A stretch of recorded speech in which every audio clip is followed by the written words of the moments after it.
What is up, YouTube? Dots Gaming here, and today I'm bringing you guys the next video in my Veteran Dungeon Guide series, and that is Darkshade Caverns 2. Now, I did say this during Darkshade Caverns 1 that I don't feel that DSC 1 gives DSC 2 justice. I think Darkshade Caverns 2 is definitely much more difficult, and there are two bosses in particular that really can break groups. The last two, Grubel, as well as the Engine Guardian, I have seen both those bosses break groups, but that is why we have this guide here today to go over all the mechanics of the various bosses and things that you can expect. We're going to go over the ad packs as usual as well, but if there is any downtime during the video where I'm strapped for things to talk about, I'll also mention the sets that you can see in this dungeon. But like I said, this one's definitely more challenging than the first one, and in some pickup groups I know do struggle with it. But again, that's why we have this video, and if you are one of those people having trouble with it, you will learn today how to take care of those bosses. But we are going to start with our first boss here, and that is the Fallen Foreman. Now, the Fallen Foreman is not an overly difficult boss. He does have a crap ton of ads surrounding him, as you can see, which cause a lot of AoE damage. So they want to, you want to deal with them first, as in, most fights that have ad packs, the ads really should be dealt with first. Now, the Fallen Foreman also has a channeled, not a channeled attack. He also has a projectile that he charges up that I believe just deals damage when it hits you. We do a pretty good job at interrupting it because it is bashable. I'm not sure if it fears you as well. But when you see him charging up that projectile attack, you should bash him. This, though, cannot be bashed, and this is the fire. He basically does like a fire AoE around him that spins in a circle. As you saw, I did interrupt his projectile, but it's basically a rotating fire beam that goes around him that deals pretty significant damage, and all you want to do when that's rotating around him is rotate with it so that you do not take any damage from it. And as long as you do that, you are perfectly fine. Those are really the only mechanics that you have to worry about: interrupting the projectile, rotating with the flame attack, as well as killing all of the ads that are around him when he summons them. And besides that, that is the Fallen Foreman. Not that difficult of a boss, definitely an easier way to get the dungeon kicked off. But in terms of sets that you can see in Darkshade Caverns, I want to start going over these now with all my guides. There's a couple of notable sets here in Darkshade Caverns 2. The first one is going to be the Armor of Truth. Now, the Armor of Truth is a heavy armor set that gives a line of weapon critical, max stamina, weapon damage, and then when you set an enemy off balance, your weapon damage is increased by 450 for 10 seconds. Obviously, a very good stamina set. We also have Netch's Touch, which gives a line of spell crit, a line of max magicka, a line of spell damage, and adds 400 spell damage to your shock damage abilities. A pretty good set for petless Sorks. We also have Strength of the Automaton, which is a personal favorite of mine, especially for Stamina Templar. We have Weapon Critical, Max Stamina, Weapon Damage, and then it adds 400 weapon damage to your physical abilities. And then the monster set from this dungeon is the Engine Guardian set that gives a line of health recovery, and whenever you use an ability, you have a 10% chance to summon a Dwemer Automaton that restores health, stamina, or magicka every half second for 6.5 seconds. And for those of you facing against this set, the automaton that is summoned is bashable, something to keep in mind, because that thing restores a lot of resources and is a really good choice for a monster set. But again, if you're facing off against it, you can bash it.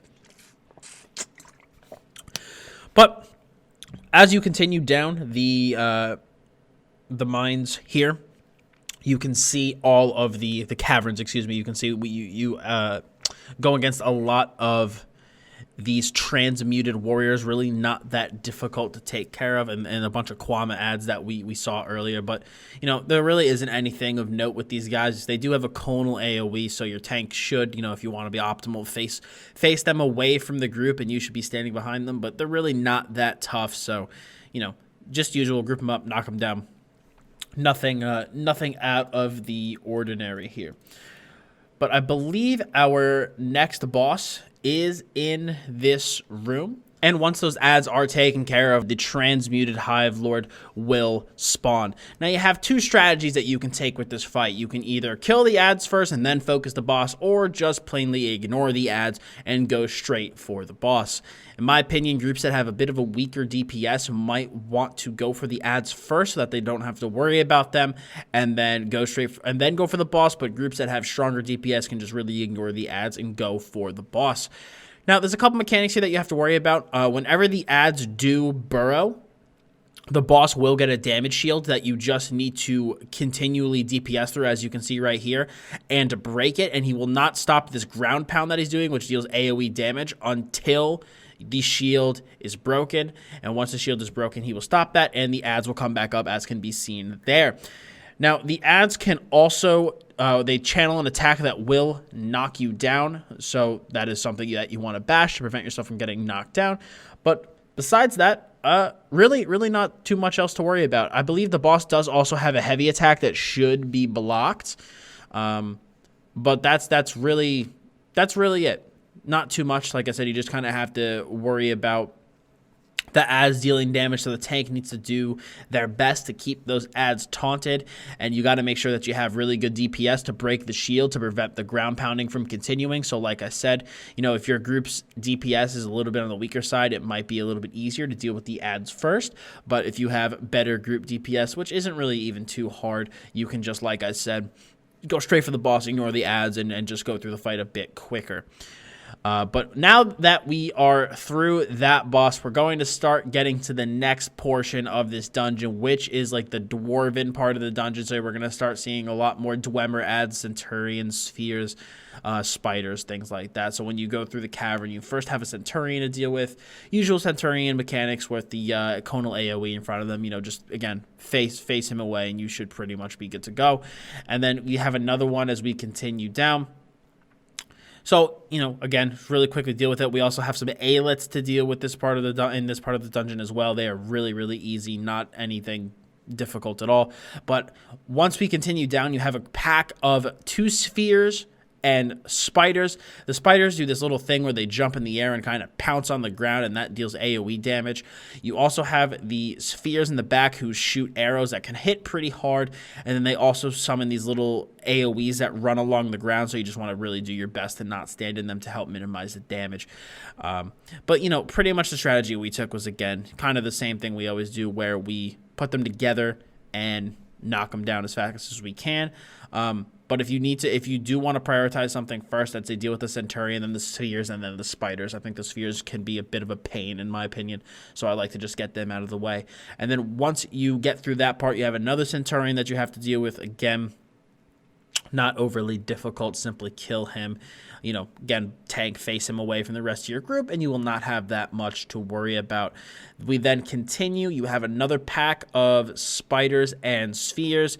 Same thing. Again, as you can see, I even start to rotate to the back of the pack because I just like to get these spheres out of the way, because they also, I forgot, they have like a rotating damage attack. I'm not sure if that does AoE damage or if it's just the animation, but, you know, I find that the spheres are much more of a nuisance than the spiders, so I like to personally just deal with them and take them down first. Now, I believe there's a mini boss up ahead prior to our next big boss. So the mini boss ain't too bad, but the next boss is going to definitely take some more explanation. So we have our mini boss here, and we have the transmuted Aelet. Really not that difficult. The tank should just do his best to aggro all 3, and then you want to try to AoE DPS them down as a group. I don't believe this boss is mandatory to complete the dungeon. You obviously do it if you want the rewards from it, but I do not believe it is a mandatory boss to kill. I'm not 100% sure. But like I said, you want to try to kill all 3 of these at the same time. Their only mechanic is that they deal heavy attacks, but the thing is that if you kill one and wait too long before killing the other 2, the one that you killed will just come back to life. So your goal is to knock all 3 of them down around the same time as quickly as you can. That's really the only mechanic that you have to worry about. Like I said, they do deal heavy attacks, which again can be blocked or I believe can be bashed. But besides that, your only objective here is to AoE DPS them down. You even see, you know, me. This is my PvP build, by the way, so I know people were commenting on that in the last video, but yes, this is a PvP build. So I was just trying to even just apply rending slashes to all 3 ads at the same time, just to try to keep an equal amount of pressure on all 3 aylets. So that's kind of what we just tried to focus to do, is we kept them as clumped up as possible so that they can fall in all of our AoE and everything at roughly the same time. And we actually do a really, really good job of knocking all 3 of these guys down equally. As you can see, the first one goes down. Then these 2 are really, really close. I believe we get this one in the back first and then the one in the front. So you can see that's about how much time was in between each of them, and none of them came back to life. So that's about what you can expect. So that guy down there, Grobel, is going to be the first major, in my opinion, fight of this dungeon, where I think we're going to need to get a little bit in depth with the mechanics here, because I have been in pickup groups before, especially when I was lower CP, or even dealing with people who are lower CP who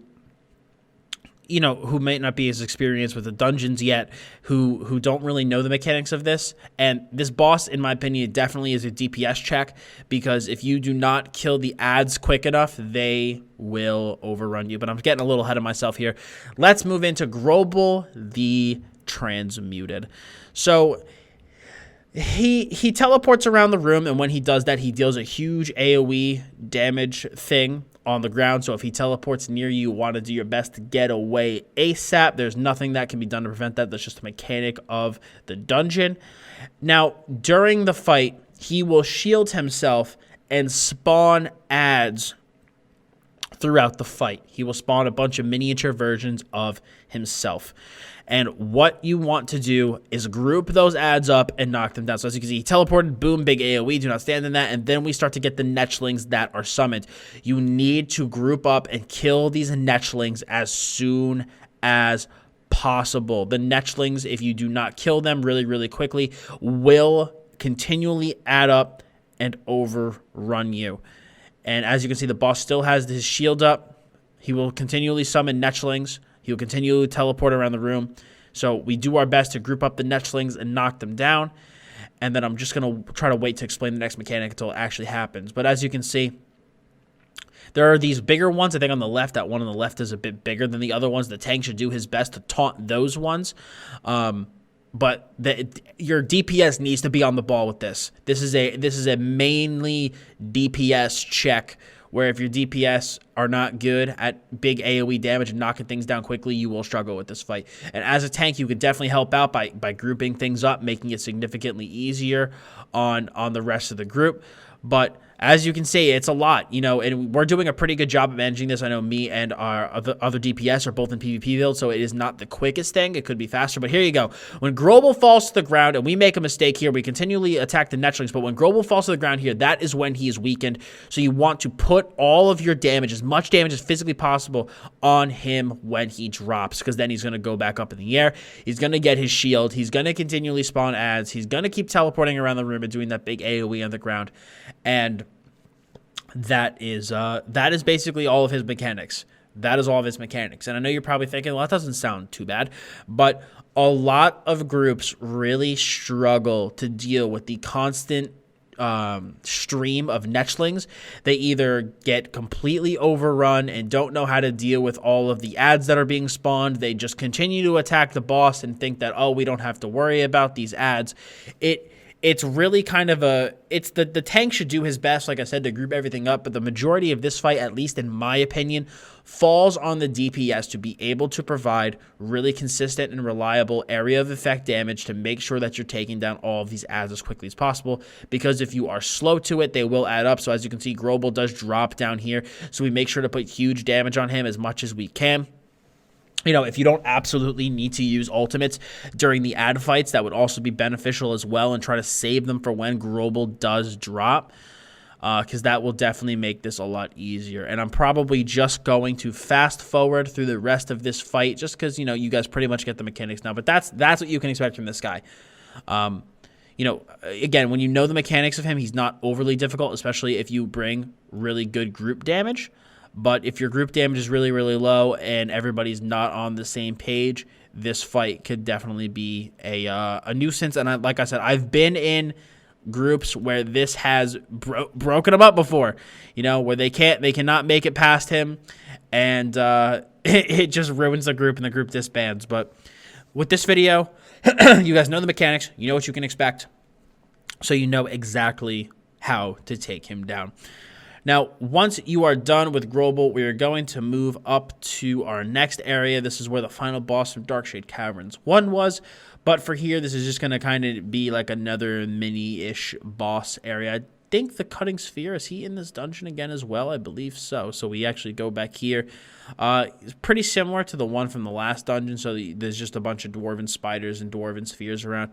And I think the Cutting Sphere is here again. I'm not sure. I could actually be wrong. We might just be killing these for funsies.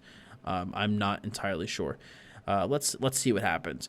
But you know, same mechanics. There's a bunch of Dwarven spheres, Dwarven spiders. Nothing new here. Nothing different from what you've seen so far. So once we deal with this final sphere, and yeah, there's nothing special. So no extra ad there. We just killed some extra mobs for funsies. But when you continue down the path, you have another Dwarven Centurion. Again, the same old mechanics with his heavy attacks, with his big area of effect swipe here. He's got his conal AoE, the same thing you expect from all your Centurions. Nothing different, just your normal Centurion ad.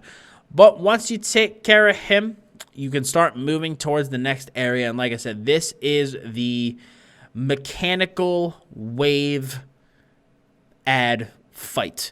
And we actually screw this up on the first pass because I'm actually watching this back as I record it. So I'm actually going to fast forward a little bit here to when we reset it, because I believe we start doing this and I think we reset it on accident. So I'm going to really quickly, as I'm talking here, I'm just trying to fast forward to the point that we reset it and we started over on accident. So I believe this is the point after we reset it. I kind of like looked through the footage here and was actually having a little bit of trouble finding the exact moment where we reset it, but I can start talking about it from right here. So basically, this entire fight isn't really a boss, but it is definitely challenging in its own right. And you basically have to deal with waves of Dwarven ads. And in my opinion, the way you want to handle these, and actually what I should have said earlier when you are dealing with multiple types of Dwarven ads, is you should be dealing with the Centurions first, because the Centurions do hit the hardest, then the spheres after that, and then the spiders after that. But basically, the way this fight goes is, again, the same mechanics you can expect from all these Dwarven ads. We've seen them throughout the entire dungeon, but the way it works is that just waves of these ads keep coming. Just after a certain period of time, new ones come, and that's really it. That's really it. You know, you just have to deal with these ads and the waves as they come to you. You want to do your best to group them up and knock them down as quickly as you can, because as you can see, we're not done with this pack, but a new one does show up. And again, the priority of the ads is Centurions first, then the spheres, and then the spiders. But that is really it for this fight. I will actually fast forward through the rest of this fight and bring us straight to our next boss, which is the final boss, and that is the Engine Guardian, because he will definitely take a little bit of explaining. All right, so now we are here at the Engine Guardian. Now, this boss actually has a bunch of mechanics, but because this is veteran hard mode, we actually get to kind of ignore some of them, ironically enough, because some of the mechanics we need to do to stop them, we are actually not going to do, because that is how we get the hard mode achievement. But this boss has 3 different phases. We have red, green, and white. And as you can see, based on the boss's color, we are in the green phase. And basically, during this, there is just a continuous stream of poison damage on all players that your healer just needs to heal through, and that is it. Then when you go into the red phase, that is the flame phase, and as you can see, he basically does this rotating flame AoE attack beneath him. You want to do your best to stay away from him when he's doing this, or rotate with him. That was, is also another way to avoid that. He'll also lob some fireballs around that you just don't want to stand in those AoEs. And then I believe after this, you should see the lightning phase, aka the white phase, except where we go back to green instead. But I believe the white phase is just like if you are really close to the boss, you just take a lot of damage. So there'll be like pulsating lightning AoEs that I think you need to just avoid. But I'll know for sure when the boss comes up. But again, that was in the green phase, so it's just continuous ticking poison damage on you that you need to do your best to avoid. You can't really avoid, but that your healer needs to do his best to heal through. Again, we have another red phase here, where he is doing a rotating flame AoE. Again, just avoid it. Avoid the fireballs flying around the room. As you can see, they do big damage once they hit. And another thing is that, as you can see, there are dwarven spheres around the room. In my opinion, you can kind of just ignore them and use the pillars that are in the middle of the room there to kind of line of sight them. But if you do walk across them, if you're kind of following the boss around and you do walk near them, just go ahead and DPS them, may as well. You're there anyway, so you may as well deal some damage. As you can see, I do as I begin to walk past them, and we do have a bunch that we are dealing with, and they were doing a heavy damage to our other DPS, so we just kind of chose to deal with them there. But I'm sure you noticed as we were doing this fight that there are levers in the middle of the room, and pulling the levers, as far as I know, does stop these mechanics. That stops the mechanics, and you don't really have to deal with them, and you can just fight the boss. But in order to beat Veteran Hard Mode, which is normally the only reason I'm in this dungeon anyway, which is for a pledge, you have to not pull these levers.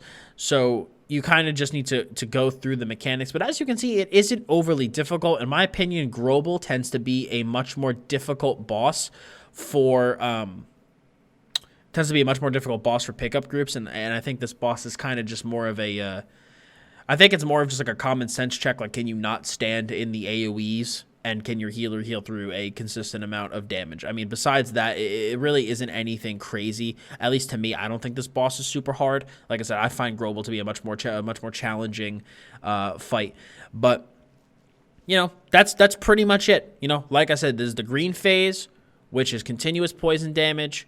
There is the red phase, which is the fire damage, where you have to just not stand in the AoEs that are summoned, and you have to just not, be in that fire cone that is rotating around beneath him.